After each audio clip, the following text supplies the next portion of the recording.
आइए, इस समय एडजेक्टिव चल रहा है। कल हम लोग 3 एडजेक्टिव पर चर्चा किए, प्रॉपर, डिस्क्रिप्टिव और क्वांटिटेटिव एडजेक्टिव, और विस्तार से मैं बताया। हमें उम्मीद है कि आपके समझ में आ गया होगा। अगला, अब न्यूमरल एडजेक्टिव नंबर से मालूम ही है, संख्या बताने वाला। जैसे 1 2 3 4 आप बताते हो, 1 2 3 ऐसे बताते हो आप। सम कुछ, यानी संख्या बता रहे हो, और इसके बाद काउंटेबल नाउन आता है। क्या आएगा? Countable noun. जो क्वांटिटेटिव एडजेक्टिव था, इसके साथ अनकाउंटेबल नाउन आ रहा था, लेकिन न्यूमरल एडजेक्टिव के साथ काउंटेबल नाउन का यूज होता है। जैसे मैं कहूं,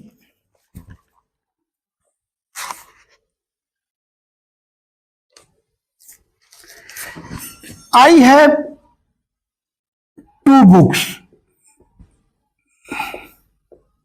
अब यह ध्यान रख देंगे आप, इंग्लिश में 2 नंबर होते हैं सिंगुलर। जो ओनली 1 हो वो क्या है? सिंगुलर। और मोर देन 1 हो तो क्या हो गया? प्लूरल। तो जब 2 आ गया तो क्या हो गया? अब यहां पर देखें, 2 बुक्स, बुक्स प्लूरल हो गया। लेकिन आप देखें, 2 आप काउंट कर रहे हो ना, 1 2 3 4, तो इसके बाद जो नाउन आया वो क्या आया? काउंटेबल आया। लेकिन अब वहीं मैं कहता, I have drunk much milk, मैंने खूब दूध पिया, much water, a glass of water, तो दूसरी चीज हो जाती। तो आज हम लोग चल रहे हैं न्यूमरल एडजेक्टिव पर, तो गिनने वाली चीजें आज हम लोग देखेंगे। There are many cows in the field.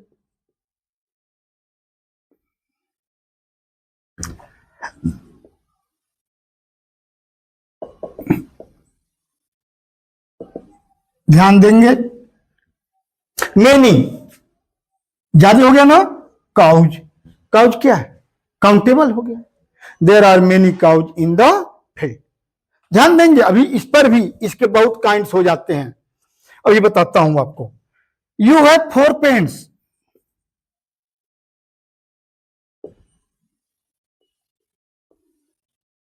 हमें उम्मीद है ये तो आपके समझ में आ गया होगा।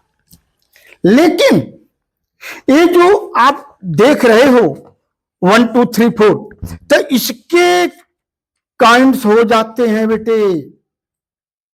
ठीक। अब इसका 2 हो जाता है, डिफिनिट न्यूमरल एडजेक्टिव और इनडिफिनिट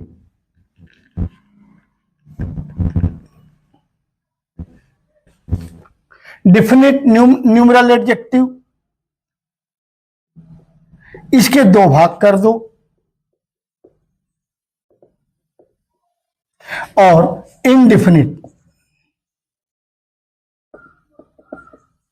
न्यूमरल एडजेक्टिव, 2 पार्ट हो जाते हैं। अभी आज हम लोग डिफिनिट न्यूमरल एडजेक्टिव करना, वही बहुत हो जाएगा। तो डिफिनिट में, अब डिफिनिट की जब बात आप करेंगे, निश्चितता, तो बेटे इसके भी 3 पार्ट हो जाते हैं। कौन कौन? एक तो आप गिनते हो तो उसको हम कहते हैं कार्डिनल, मतलब 1 2 एक्सेट्रा, 1 2 3 4 ऐसे गिन के आप बोलते हो, तो क्या है? कार्डिनल। इसी को आप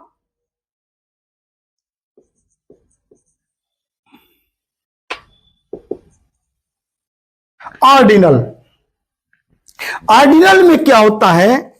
आप क्रम बताते हैं। क्या करते हैं? क्रम, फर्स्ट, सेकेंड, थर्ड, फोर्थ, ऐसा करते हैं। तो ये क्या होता है? ऑर्डिनल। और थर्ड होता है मल्टीप्लिकेटिव, मतलब गुना, ठीक है, इसमें क्या आता है, फर्स्ट सेकेंड थर्ड, इस प्रकार से एटसेट्रा। अब यहां भी ध्यान देना आपको, यदि ये तीनों एक साथ आ जाएं तो कैसे यूज करेंगे। इसका नियम है OCM। OCM से आप यूज करेंगे, पहले ऑर्डिनल, फिर कार्डिनल, फिर मल्टीप्लिकेटिव। एक चीज बताइए, आपके किताब में जो चैप्टर है, मैं कहूं 2 फर्स्ट चैप्टर, 2 फर्स्ट चैप्टर हो सकते हैं, नहीं हो सकते, लेकिन मैं कहूं फर्स्ट 2 चैप्टर्स, यानी शुरू के फर्स्ट 2 चैप्टर्स, मतलब शुरू के 2 चैप्टर, अर्थ क्लियर होगा। तो इनका क्रम जो होता है क्या होता है, OCM, पहले ऑर्डिनल, फिर कार्डिनल और फिर मल्टीप्लिकेटिव। ठीक है, हाँ, अब जब यह बात आ गई तो एक चीज बेटे और जान लो, जैसे 1 2 3 4 और ऐसे ऐसे चला। इन्हीं को जब ऑर्डिनल में आप चेंज करते हो तो 1 है, यानी क्रम बताता है कि किसी में कौन सा स्थान, तो इसको तो आपने कह दिया फर्स्ट, बहुत अच्छी चीज आपको सिखाई जा रही है। 2 को आप क्या कहते हो, सेकेंड। 3 को क्या कहते हो, थर्ड। 4 को फोर्थ। अब 3 के बाद 1 2 3, 3 के बाद आप TH जोड़ते चले जाते हो, केवल 1 2 3 तक है, फर्स्ट सेकेंड थर्ड, यहां तक। एक चीज और, इनको आप ये जो सेकेंड है ना, जैसे 2 लिख करके ND लिख दिया तो क्या हो गया, सेकेंड हो गया। 3 लिख करके RD लिख दिया तो क्या हो गया, थर्ड। लेकिन इसके बाद जो भी लिखोगे, 4 लिख करके TH, 5 लिख करके TH, 6 लिख करके, सब ऐसे हम लिखते चले जाएंगे। हाँ, फर्स्ट छूट गया क्या, अच्छा फर्स्ट, तो ऐसे करके फर्स्ट कर दे, ST लिख देंगे तो क्या हो जाएगा, फर्स्ट। तो 3 जगह आपको सोचना, फर्स्ट सेकेंड और थर्ड। इसके बाद नहीं, इसके बाद तो बस ऐसे TH TH TH लिख देना, काम हो गया। लेकिन यहां तक फर्स्ट सेकेंड थर्ड, पहली बात। दूसरी बात यह है, ऑर्डिनल कहीं भी लिखेंगे फर्स्ट सेकेंड थर्ड, तो आप जान लीजिए कि इनके साथ द का यूज अवश्य होगा। ठीक है बेटे, ऑर्डिनल आप कभी भी यूज करेंगे तो उनके साथ द का यूज अवश्य होगा। और क्रम क्या है, पहले ही बताया हूं। अच्छा, एज कर दिया, OCM। अच्छा, अभी यहीं इरेज कर दिया हूं। तो इनका क्या होता है, ऑर्डिनल, कार्डिनल और मल्टीप्लिकेटिव। ठीक है, इस प्रकार से आप इनको करते हो। हाँ, अब एक चीज और जानना, ये जो TH लगाने वाले हैं इनको हम कैसे यूज करते हैं, इनको आप जानना है। जैसे आप कहते हो 5, तो TH इसमें कैसे लगाएं। यदि लास्ट में VE है, VE, तो इसको F कर देंगे और फिर TH लगा दो, फिफ्थ। यदि 5 है, ये 5VE 5, तो VE हम हटा देंगे, कैंसिल कर देंगे और क्या कर देंगे, TH लगा देंगे। ठीक, 9, अच्छा 8 का अब TH लगाना है, तो ये नहीं कि TA भी है और TH लगा दिया, नहीं। यदि लास्ट में T है तो इस T को कैंसिल करके क्या करूंगा, TH लगा दूंगा, यानी एट्थ कैसे हो जाएगा, EIGHTH, एट्थ। 9 NINE, लास्ट में क्या है, ई है, ई को कैंसिल करके हम TH लगा देंगे। क्या करेंगे, क्लियर हो गए? हाँ, नेक्स्ट देखें 20, बहुत बढ़िया। यदि लास्ट में Y है तो Y को हम IE में बदल करके फिर TH लगा देंगे।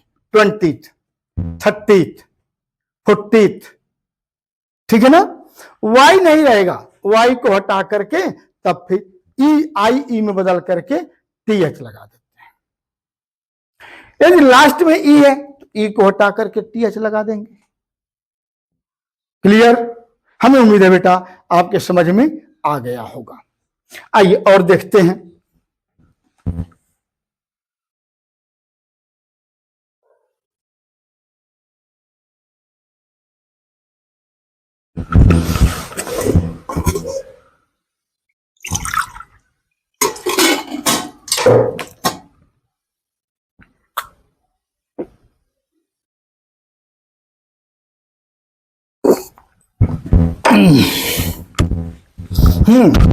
यही बेटे एक चीज और याद आ गया, 4।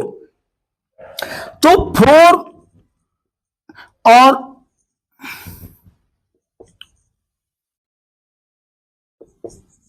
दोनों में बेटा अंतर है, इसमें और इसमें, ठीक है, याद रखिएगा।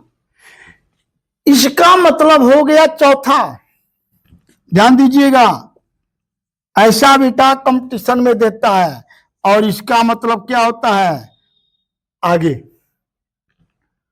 ध्यान देंगे शब्दों पर। FOURTH है तो क्या है, चौथा, और FORTH है तो इसका अर्थ क्या निकल जाएगा, आगे, ठीक। तो यहां आपने ए अभी सीखा ऑर्डिनल, कार्डिनल और इस प्रकार का। अब आइए इनडिफिनिट को मैं देखता हूं, फिर मल्टीप्लिकेटिव भी देखता हूं कैसे होता है। आइए देखा जाए। डिफिनिट तो हुआ, अब इनडिफिनिट देखता हूं।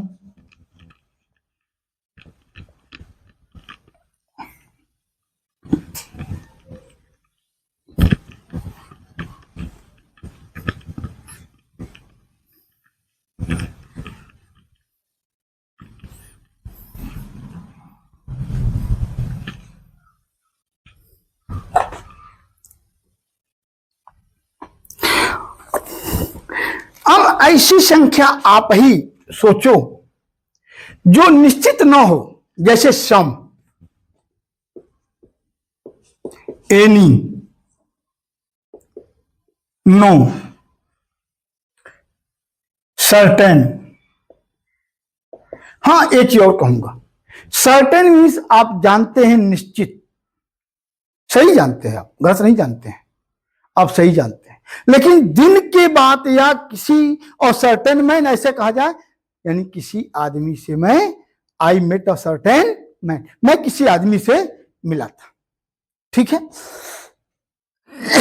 इस रूप में जब आता है सर्टेन ना, तो यह अनिश्चित हो जाता है, इनडिफिनिट हो जाता है, ठीक है।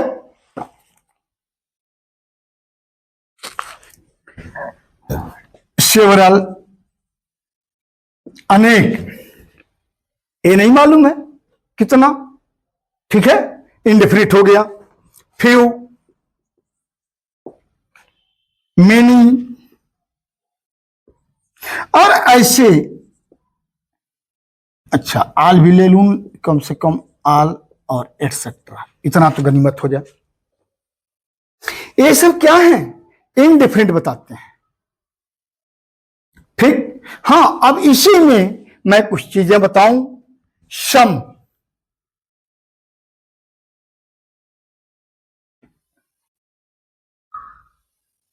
हाँ, इसमें नहीं है, चलो ठीक है, अभी अलग से लेता हूं।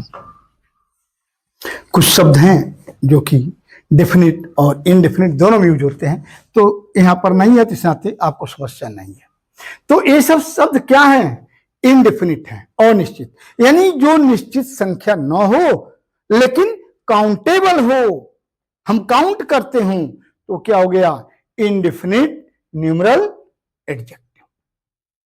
आसान है, कर लेंगे आप। आगे इसी में हम बढ़ेंगे।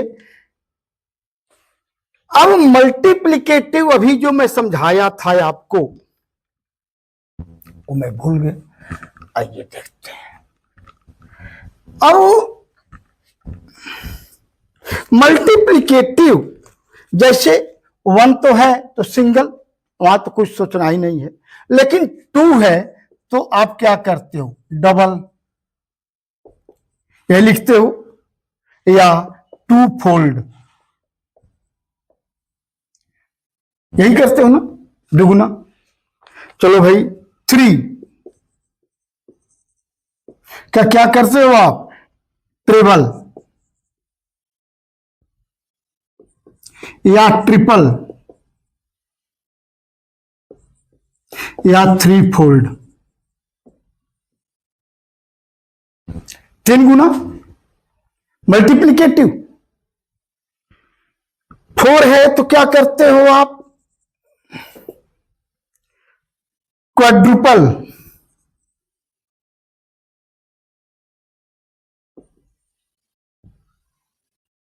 4 फोल्ड या 4 टाइम्स, 4 गुना।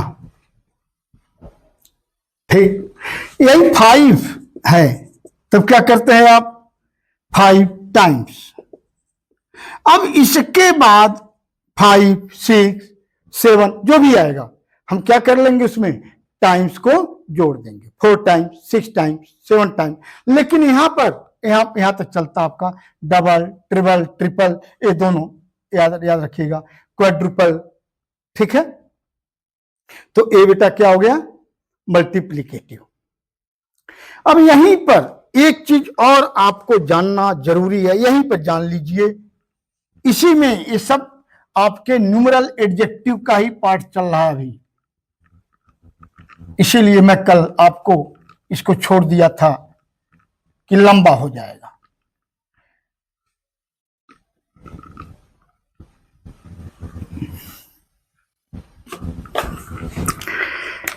अब डिस्ट्रीब्यूटिव में, अच्छा डिस्ट्रीब्यूटिव तो मैं लिख लिया हूं, लेकिन लिख तो लिया हूं, इसी में ले लें, न्यूमरल में, इसमें भी ले लें, कोई फायदा नहीं। डिस्ट्रीब्यूटिव जब मैं अलग से ले लिया हूं तो रहने दीजिए, लेकिन इसमें भी है, न्यूमरल में भी डिस्ट्रीब्यूटिव न्यूमरल एडजेक्टिव। लेकिन चलिए छोड़िए इसको, क्योंकि डिस्ट्रीब्यूटिव जब मैं अलग से ले लिया हूं तो उसमें काम चल जाएगा। ओके, और देखता हूं।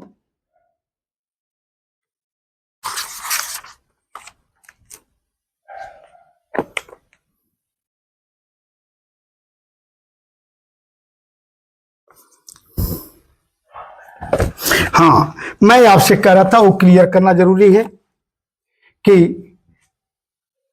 कुछ शब्द ऐसे हैं जो क्वांटिटेटिव में भी यूज होते हैं और न्यूमरल में भी यूज होते हैं, उनको जानना बहुत जरूरी है।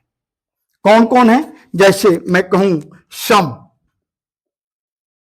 अब सम के साथ आप बॉय भी कह सकते हैं और मिल्क भी कह सकते हैं ना, सम बॉयज। हाँ, इनके साथ काउंटेबल आएगा तो प्लूरल रहेगा, अनकाउंटेबल आएगा तो क्या होगा?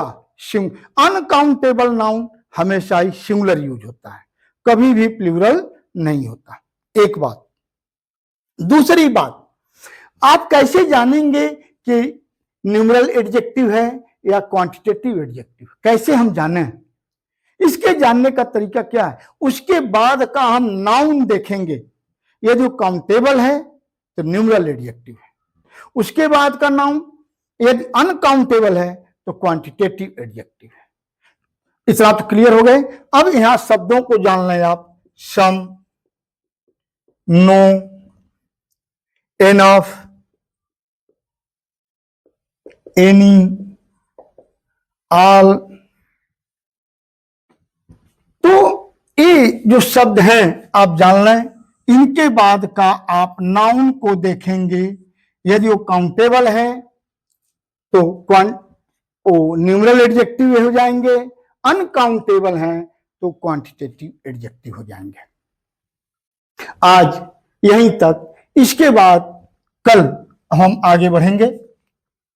ठीक, 4 तक हो गया, कल हम इसके आगे बढ़ेंगे क्योंकि वीडियो लंबा हो जाएगा। हाँ बेटे, यदि आप सब्सक्राइब न किए हो बेटा, पसंद आ रहा है कि चीजें हमको मिल रही हैं। हाँ एक चीज बेटा और, जब मैं डिफिनिट और इनडिफिनिट दोनों नाउन बता दिया तो दोनों नाउन एक साथ आ जाए तो हम कैसे यूज करेंगे?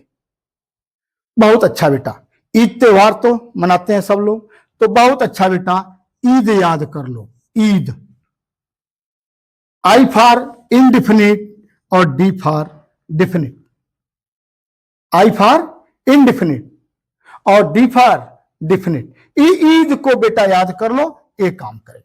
यदि कहीं पर डिफिनिट और इनडिफिनिट दोनों आर्टिकल एक साथ, दोनों नाउन एक साथ आ जाते हैं तो हम कैसे यूज करें? तो पहले क्या करेंगे? इनडिफिनिट और फिर डिफिनिट। ईद, ऐसे बेटा याद कर लें। ठीक है, हम बहुत अच्छा आज का आपका एक ही चला, लेकिन बहुत अच्छा चला। यह लंबा था, बहुत सी चीजें इसमें थी। तो यदि आपको बेटा पसंद आ रहा है तो सब्सक्राइब करना ना भूलें। ना किए हो सब्सक्राइब कर लें, लाइक कर दें, कमेंट बेटा जरूर डाल दें और अधिक से अधिक अपने मित्रों को आप जोड़िए। थैंक्स।